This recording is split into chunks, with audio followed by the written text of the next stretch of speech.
Natsiaro ireo traboina ihany koa ny fianakaviam-ben'ny Seimady omaly ary dia nisy ny fanomezana izay natolotra izy ireo ny teo anivon'ny birao misahana ny fitantanana ny loza ara-boazanahary na ny BNGRC.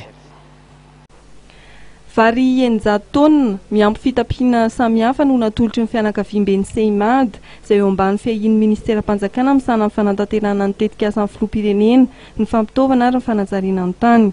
Natokana ho an'ny traboina vokatry ny anjoratsy sy ny fandalovan'ny rivo-doza teto amin'ny firenena ny fanampiana ary natolotra ny teo anivon'ny BNGRC ny tany mora. Zao vavakana anatitra ny Seimady satria tsy hoe sanatria tsy miraharaha amin'izao fahitana ny loza teto amin'ny firenena reny fa natsapa tokoa zahay fa noho ny fandamina maro samihafa dia somary tara ilay fanomeza izay natanterana tandroany. Fa kosa ny zava-dehibe dia hoe ny fahatsapahany mpiara-miasa amin'ny Seimady fa manana andraikitra izy amin'ny maha-olom-pirenena azy manampy mpiarabelona eto amin'ny firenena noho n'ilay loza nahazo ny firenena reny amin'ireo mpiarabelona amintsika izay traboina maro. Arak'izany mijery ny lafiny sosialy ary mitsinjo ny mpiarabelona ny Seimady.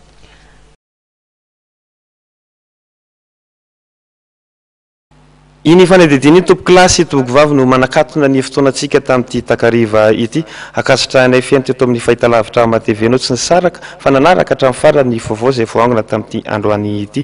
Mametraka ny veloma mandrapitafa aminao indray ary ny tenako ho amin'ny manaraka indray. Veloma tompoko.